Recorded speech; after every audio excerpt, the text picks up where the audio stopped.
अच्छी और सच्ची खबरों में आज हम सबसे पहले बात मिस वर्ल्ड प्रतियोगिता 2023 की करेंगे, जिसकी मेजबानी इस बार भारत करने जा रहा है। एक दिन पहले मिस वर्ल्ड ऑर्गेनाइजेशन की ओर से दिल्ली में एक प्रेस कॉन्फ्रेंस की गई, जिसमें इस बात का ऐलान किया गया कि मिस वर्ल्ड का 71वां एडिशन भारत में होगा, जिसमें भारत समेत 130 देशों की सबसे सुंदर लड़कियां हिस्सा लेंगी। और इस प्रतियोगिता में अलग अलग राउंड्स होंगे, जो कि करीब 1 महीने तक चलेंगे। हालांकि प्रतियोगिता की तारीख और वेन्यू के बारे में अभी कुछ फाइनल नहीं हुआ है। उम्मीद यही जताई जा रही है कि प्रतियोगिता का फिनाले नवंबर या दिसंबर में हो सकता है।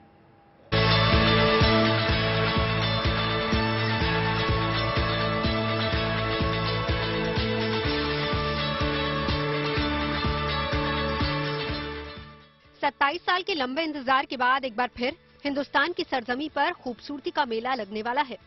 बात मिस वर्ल्ड 2023 प्रतियोगिता की हो रही है, जिसकी मेजबानी का मौका इस बार भारत को मिला है।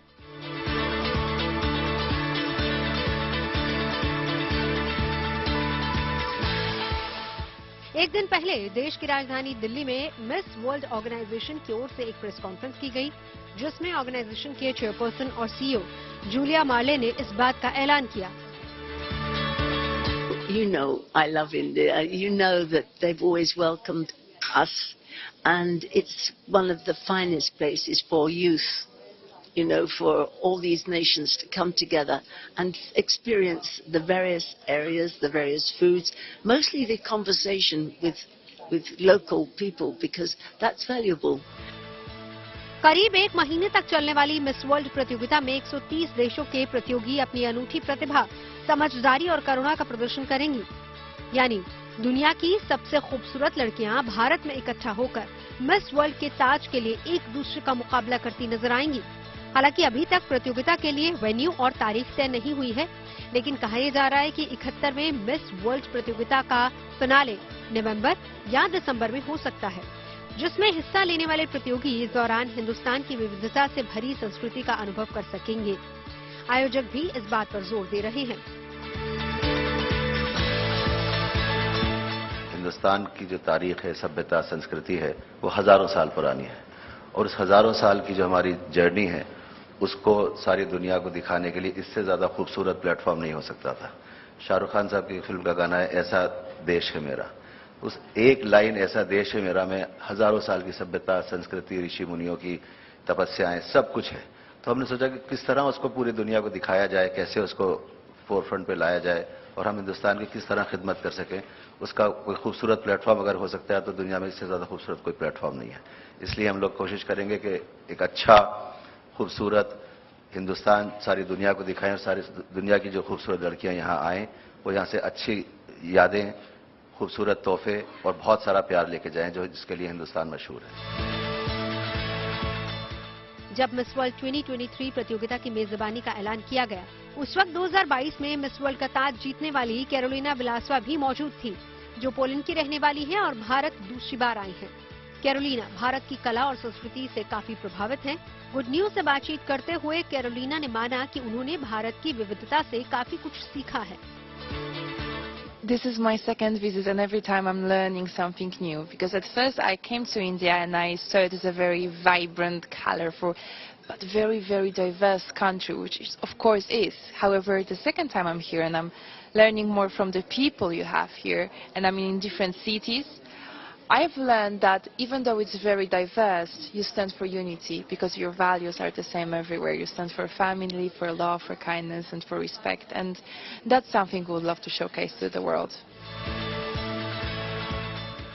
इससे पहले ये इवेंट 1996 में भारत में आयोजित किया गया था, और अब जब 27 साल बाद ये मौका फिर से आया है, तो इसमें मिस इंडिया वर्ल्ड 2022 की विनर रह चुकी 22 साल की सिनी शेट्टी देश को रिप्रेजेंट करेंगी, जो मिस वर्ल्ड 2023 प्रतियोगिता का ताज जीतने के लिए कोई कोर कसर नहीं छोड़ रही हैं। दिल्ली से Anamika Gaur, good news today. Miss World 2023 प्रतियोगिता का प्रचार के लिए इन दिनों Miss World 2022 Karolina Bielawska Hindustan में हैं, जो भारतीय रहन सहन और खान पान को बहुत पसंद करती हैं। मेरी सहयोगी अनामिका गौर ने उनसे खास बातचीत की।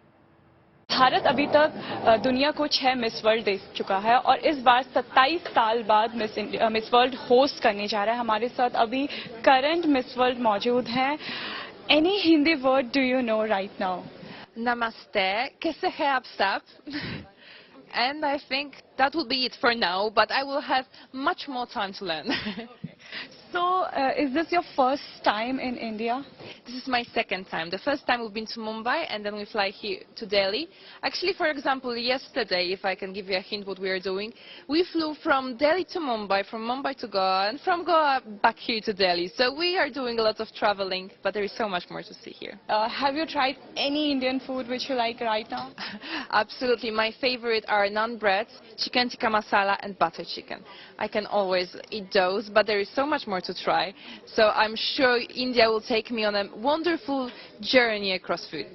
Okay, thank you so much. Miss world दुनिया की सबसे पुरानी अंतर्राष्ट्रीय सौंदर्य प्रतियोगिता है, जिसकी शुरुआत 1951 में हुई थी। इस साल ये जुलाई में पहली बार आयोजित हुई थी। तब पहली मिस वर्ल्ड स्वीडन की किकी हिकेंसन बनी थी। और बड़ी बात यह है कि भारत वो देश है जिसने आज तक के सबसे ज्यादा यानी कि 6 बार मिस वर्ल्ड का ताज अपने नाम किया है। सबसे पहले 1966 में रीता फारिया ने मिस वर्ल्ड का ताज जीता था। इसके बाद 1994 में ऐश्वर्या राय ने इस प्रतियोगिता को अपने नाम किया।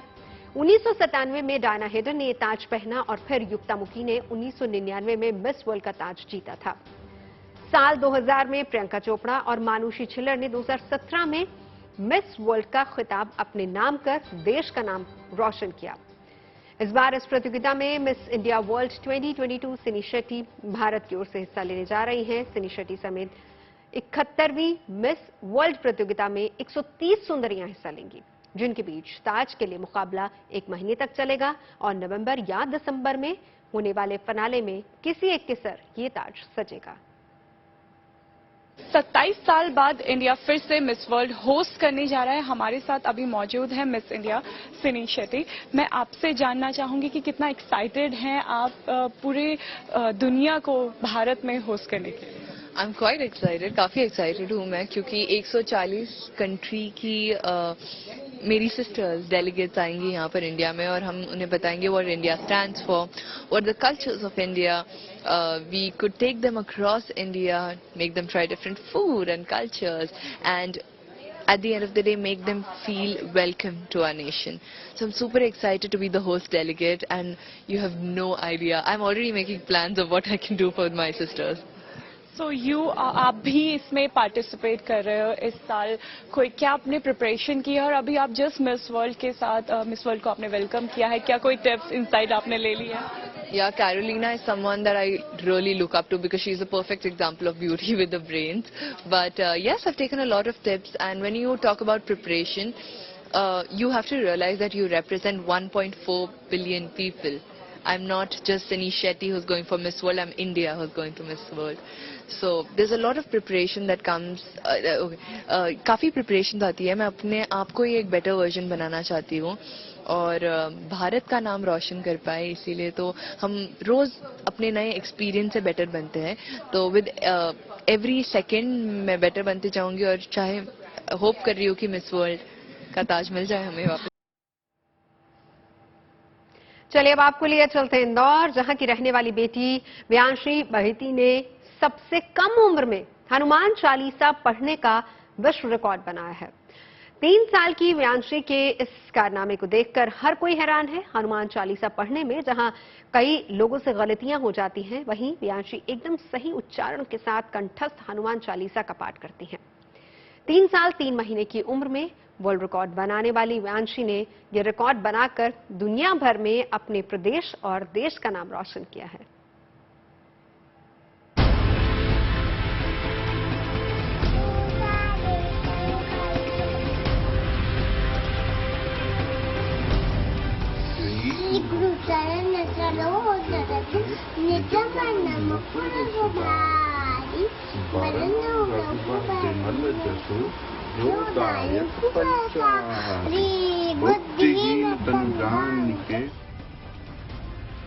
नाम व्यांशी बाहेती, उम्र 3 साल 3 माह और 25 दिन। इस छोटी सी उम्र में इस बच्ची ने वो कर दिखाया है जिसकी चर्चा इन दिनों पूरे प्रदेश और देश में हो रही है। दरअसल इंदौर की रहने वाली व्यांशी ने सबसे कम उम्र में हनुमान चालीसा पढ़ने का विश्व रिकॉर्ड बना दिया है। इस उम्र में ज्यादातर बच्चे पढ़ाई लिखाई के साथ खेलकूद में ज्यादा दिलचस्पी रखते हैं, लेकिन व्यांशी के घर वालों के अनुसार उनकी बेटी जब 1 साल की थी तब से घर वालों के साथ पूजा में वो शामिल हो रही हैं। शुरुआत में व्यांशी ने चित्रों के माध्यम से हनुमान चालीसा पढ़ना सीखा और 8 महीने के भीतर ही व्यांशी को पूरी हनुमान चालीसा कंठस्थ हो गई। बेटी की इस विलक्षण प्रतिभा को देखने के बाद व्यांशी के परिवार वालों ने वर्ल्ड बुक ऑफ रिकॉर्ड से संपर्क किया, जिनके सामने उनकी बेटी अपनी प्रतिभा का प्रदर्शन कर वर्ल्ड रिकॉर्ड में नाम दर्ज करा चुकी है। अत्यंत ही गर्व की बात है हमारे परिवार के लिए और इंदौर के लिए कि आज इतनी छोटी बच्ची ने अपना नाम, हमारा नाम भी रोशन किया है। और उपलब्धि पाने में मेहनत तो जो रही बोल सकते हैं कि हनुमान जी का आशीर्वाद ज्यादा रहा, क्योंकि उनके आशीर्वाद के बिना ये संभव नहीं था। क्योंकि इतनी छोटी बच्ची को हनुमान चालीसा याद होना, वो भी क्योंकि इतनी छोटी बच्ची पढ़ नहीं पाती है, तो उसने उसकी बुक से देख के और वो चित्रों को याद कर के पूरी हनुमान चालीसा याद करी है। तो हमारी मेहनत कम, उसका ज्यादा है। हमने थोड़ी जरूर मेहनत लास्ट के 2-3 महीनों में करी, जो उसका उच्चारण और चीजों को सुधारने में वो जरूर हमने मेहनत की। बड़ी बात यह है कि हनुमान चालीसा पढ़ते वक्त व्यांशी से शब्दों के उच्चारण में कोई गलती नहीं होती है और अब व्यांशी को सिंगिंग क्लास में भेजा जा रहा है, जहां वो राम स्तुति सीख रही है। उम्मीद तो यही है कि आगे जिस फील्ड में इसको जाना है वो जाए। हमारी तरफ से कोई मनाही नहीं है, कोई भी उस एंगल में जाए, बस जो इसको पसंद है वो आगे करती रहे। जैसे इसको अभी हनुमान चालीसा के बाद राम स्तुति में इंटरेस्ट अपने आप ही आया है, तो इसने खुद ने ही सीखा है। 4 से 5 लाइन अपने आप ही सीख ली, अपनी म्यूजिक क्लास में जाती है। व्यांशी अभी नर्सरी में पढ़ रही हैं, जो पढ़ाई के साथ साथ रोजाना हनुमान चालीसा का पाठ करना नहीं भूलती। हनुमान चालीसा आप पूरी पढ़ते हैं क्या? रोज पढ़ते हैं क्या? हाँ। अच्छा, कब कब पढ़ते हो आप? रोज। रोज किस किस के साथ पढ़ते हो? मम्मी पापा के साथ या अकेले?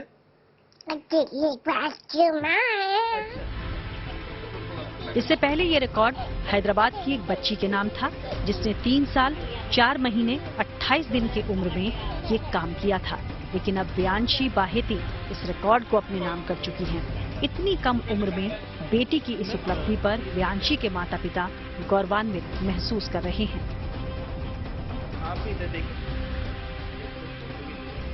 इंदौर से धर्मेंद्र कुमार शर्मा के साथ bureau report, good news today.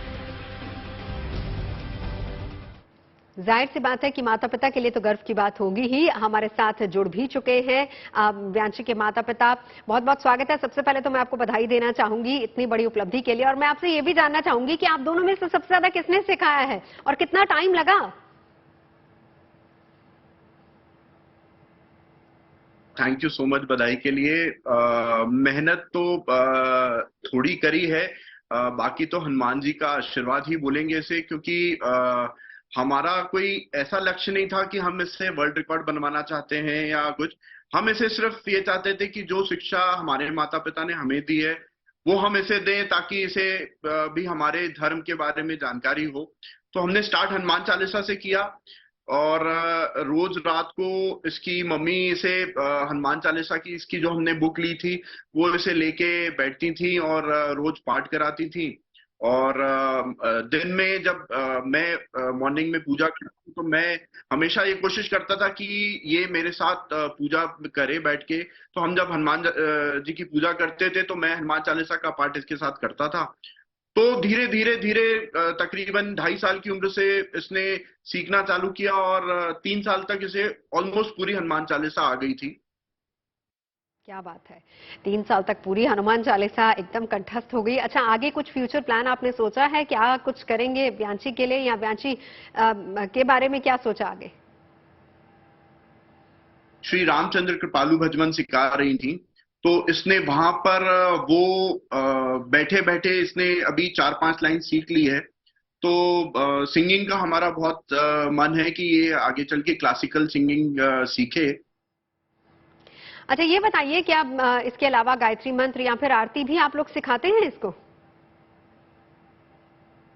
हाँ, जितने मंत्र हैं, गायत्री मंत्र हुआ और जैसे नवरात्रि के टाइम पे अगर आरती भी चल रही है तो उसको थोड़े थोड़े उस समय 2-4 दिन में एटलीस्ट वो 4-5 लाइन याद हो जाती है। अब आरती तो रोज होती नहीं है, तो वो 9 दिन की जो इसको रहती है वो 2-3 लाइन उस समय बोल देती है। चलिए, बहुत बहुत शुक्रिया हमारे साथ जुड़ने के लिए और एक बार फिर से आपको बहुत बहुत बधाई। हम बढ़ते आगे, बात उन 2 टनल्स की करेंगे जिसने चीन की टेंशन बढ़ा दी है। दरअसल अरुणाचल प्रदेश में चीन की घुसपैठ चिंता की बड़ी वजह रही है। चीन की हरकतों पर लगाम लगाने की तैयारी जोर शोर से चल रही है।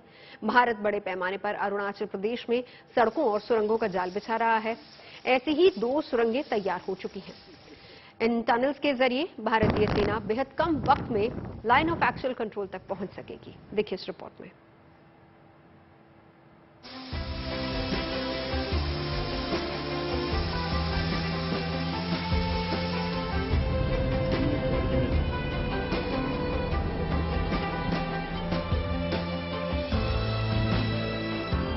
पहाड़ी की ऊंची चोटी से पत्थरों पर चोट करती ये जलधार, चारों तरफ पसरी हरियाली के बीच ये गगनचुंबी पर्वतमाला। ये तस्वीरें भारत के उत्तर पूर्वी हिस्से में बसे अरुणाचल प्रदेश के तवांग की हैं। प्रकृति का ये अलंकार पर्यटकों की पहुंच से फिलहाल दूर है, लेकिन अब बहुत ज्यादा दूर नहीं रह सकेगा, क्योंकि इंडो चाइना बॉर्डर से सटे तवांग में 2 टनल तेजी से तैयार किए जा रहे हैं, जो तवांग को सीधे असम से जोड़ने का काम करेंगे। सबसे पहले बात नेचीफू टनल की। करीब 500 मीटर लंबी नेचीफू टनल की नींव अक्टूबर 2020 में रक्षा मंत्री राजनाथ सिंह ने रखी थी। उत्तर प्रदेश के वेस्ट कामेंग जिले में बनाई जा रही ये सुरंग 5700 फीट की ऊंचाई पर है। ये असम के बलिपारा चारद्वार को तवांग से जोड़ेगी। डी शेप में बनी ये single tube double lane tunnel है, जिसमें 2 वे ट्रैफिक की आवाजाही हो सकेगी। इससे ट्रेवल टाइम की भी बचत होगी। बीटीसी जो रोड है, जो forward areas, Indo China border में जो तवांग है फॉरवर्ड एरियाज है, उनको कनेक्ट करने वाला जो रास्ता है, सड़क है, उस पर बनाई गई है और ये कंप्लीट हो चुकी है। फिलहाल पूरी तरह से ये नेचीफू टनल तैयार है। नेचीफू सुरंग को यूनिक डी शेप में बनाया गया है और इसकी विशेषता अब मैं आपको बताता हूं। ये जो टनल है, एक तो सामरिक दृष्टि से बेहद महत्वपूर्ण है, दूसरा ये जो एरिया है, ये जो इलाका है, पूरी तरह से फॉगी रहता है। ज्यादातर समय इसी तरह यहां धुंध छाई रहती है। लगभग समुद्र तल से 5700 फीट की ऊंचाई पर ये इलाका है और ये आप देख रहे हैं, किसी भी हालत में बहुत ज्यादा दूर आप देख नहीं सकते हैं और इस वजह से, इस धुंध की वजह से यहां एक्सीडेंट भी बहुत होते हैं। और इसी वजह से, एक ये वजह और दूसरी सामरिक दृष्टि, जैसा कि मैंने आपको बताया कि इससे सीधे आप इस जो एरिया है, इसको आप क्रॉस करके आगे की ओर निकल जाएंगे। नेचीफू टनल के अलावा 13,000 फीट की ऊंचाई पर सेला टनल का काम भी अंतिम चरण पर है। ये सुरंग 2 हिस्सों में तैयार की जा रही है। पहली टनल 1 किलोमीटर और दूसरी 1.5 किलोमीटर लंबी होगी। इस टनल के बनने से सीमा पर सेना की आवाजाही तो आसान होगी ही, पर्यटन भी बढ़ने की उम्मीद है। Socio economic development, education, tourism, industry, हर चीज को इस इलाके में बढ़ावा मिलेगा। दूर से दूर जो सीमावर्ती गांव हैं, उन सबको हम कनेक्टिविटी प्रोवाइड कर रहे हैं। टनल के बनने से एलएसी पर तैनात सैनिकों की मूवमेंट में भी सहूलियत होगी। उत्तर पूर्व राज्यों का विकास तेजी से होगा। इसके अलावा सैनिकों के रेस्क्यू ऑपरेशन में भी काफी तेजी आएगी। दोनों का जब इनॉग्रेशन हो जाएगा, क्योंकि दोनों सुरंग लगभग रेडी हो चुकी हैं और जैसे ही इनका उद्घाटन होगा, ये शुरू हो जाएंगी, तो तवांग तक ऑल वेदर कनेक्टिविटी में कोई समस्या नहीं होगी। फॉरवर्ड एरियाज तक पहुंचने में कोई समस्या नहीं रहेगी। दोनों टनल के बन जाने से अरुणाचल प्रदेश के तवांग तक पहुंच बेहद आसान हो जाएगी, जिससे भारतीय सेना जरूरत पड़ने पर आसानी से एलएसी पर पहुंचकर चीनी सेना को मुफीद जवाब दे पाएगी। तवांग के आसपास पर्यटन भी बढ़ेगा, साथ ही एलएसी के आसपास के गांवों के विकास में भी तेजी आएगी। अनुपम मिश्र, नेचीफू और Sela tunnel, Tawang, good news today. Arunachal Pradesh को बीआरओ यानी बॉर्डर रोड ऑर्गेनाइजेशन की तरफ से नेचीफू और सेला टनल की सौगात ऐसे वक्त पर मिली है जब हाल के वर्षों में पड़ोसी चीन की पीएलए यानी पीपल्स लिबरेशन आर्मी से हमारी सेना का टकराव बढ़ा है। और यही वजह है कि सेना को मजबूत करने के इरादे से अब अरुणाचल में सड़क प्रोजेक्ट पर भी खास ध्यान दिया जा रहा है, ताकि जरूरत पड़ने पर कम से कम समय में सेना को हथियार और रसद मुहैया कराई जा सके। यानी देश के पूर्वोत्तर इलाके में चीन की चुनौती का सामना करने के लिए भारत की तरफ से पुख्ता तैयारी चल रही है और इसी का नतीजा है कि अरुणाचल प्रदेश में टनल, सड़क और पुलों का ऐसा जाल बिछाया जा रहा है जिससे पलक झपकते ही भारतीय सेना एलएसी तक पहुंच सकेगी। हर मौसम में, हर हाल में भारतीय सेना को एलएसी तक पहुंचाने और जरूरी साजो सामान वहां तक ले जाने में आसानी होगी। इन टनल को कुदरती चुनौती का सामना भी आसानी से किया जा सकेगा। टनल के बनने के बाद ना तो भारी बर्फबारी की वजह से आवाजाही पर असर होगा और ना ही बर्फीले तूफान का असर होगा और ना ही सर्दी में यहां पर सड़क बंद होगी। ना बर्फबारी में ये इलाका देश के दूसरे हिस्सों से कटेगा और ना ही लैंडस्लाइड जवानों का रास्ता रोक पाएगी। हालांकि इससे पहले ही चीन ने एलएसी तक मजबूत रोड पहले से बना रखा है, जिससे जंग के हालात में वो भारत के लिए मुश्किल खड़ी कर सके। अब तक एलएसी के पास इंफ्रास्ट्रक्चर निर्माण में हम इसलिए हिचकते थे क्योंकि चीन से बेवजह तनाव को टालना चाहते थे, लेकिन पिछले कुछ सालों से एलएसी पर चीन की तरफ से जिस तरीके से बदमाशी और चालबाजी बढ़ी है, उसने एक पड़ोसी के तौर पर हमारी हिचक को दूर कर दिया है। अब भारत भी तेजी से बॉर्डर इंफ्रास्ट्रक्चर को मजबूत कर रहा है, चीन के मुकाबले अपना गैप घटाने की कोशिश कर रहा है। पहले डोकलाम, फिर गलवान और पिछले साल तवांग में चीन की हिमाकतों का भारत कुछ इसी अंदाज में मुंह तोड़ जवाब देने के लिए तैयार है। अब भारत ने चीन की काट के लिए बॉर्डर पर तेजी से अपने इंफ्रास्ट्रक्चर को और मजबूत करने का काम शुरू कर दिया है। एलएसी तक सड़क, सुरंगों और पुलों का जाल बिछाया जा रहा है, जिससे अरुणाचल प्रदेश में चीनी घुसपैठ पर अंकुश लगाया जा सके। बीआरओ के साथ मिलकर सेना के इन्हीं प्रयासों का नतीजा ये है कि अरुणाचल प्रदेश विकास की नई अंगड़ाई ले रहा है। नचिफू टनल और सेला सुरंग परियोजनाओं के अलावा अगर और परियोजनाओं की बात की जाए तो भारत पहली बार 2000 किलोमीटर लंबी मैकमोहन लाइन पर फ्रंटियर हाईवे बना रहा है। करीब 40,000 करोड़ की लागत से बन रहा ये हाईवे चीन की सीमा पर पूरी एलएसी को एक सूत्र में जोड़ेगा। चीन के भूतिया गांवों के करीब से भारत का ये फ्रंटियर हाईवे जल्द ही गुजरेगा। अरुणाचल प्रदेश में अभी 2 राष्ट्रीय राजमार्ग है, ट्रांस अरुणाचल हाईवे और ईस्ट वेस्ट इंडस्ट्रियल कॉरिडोर। पिछले 8 सालों में अरुणाचल प्रदेश में हाईवे निर्माण में 65% तेजी आई है। इसमें 2506 किलोमीटर सड़क सीमावर्ती इलाके में बनाई गई है। ब्रह्मपुत्र नदी के नीचे 15.6 किलोमीटर लंबी ट्विन टनल का निर्माण किया जाना है, जो असम और अरुणाचल प्रदेश के बीच यात्रा में लगने वाले वक्त को और ज्यादा घटा देगी। यानी सबसे पहले डोकलाम, फिर गलवान और पिछले साल तवांग में तनातनी को देखते हुए भारत ने चीन के खिलाफ अरुणाचल प्रदेश में ऐसा चक्रव्यूह तैयार किया है जिससे भेद पाना चीन के लिए नामुमकिन होगा। खबरें सच्ची होनी चाहिए, अच्छी खुद ब खुद लगती हैं। Navjot Randhawa signing off. आप सुनते रहिए गुड न्यूज और देखते रहिए गुड न्यूज टुडे।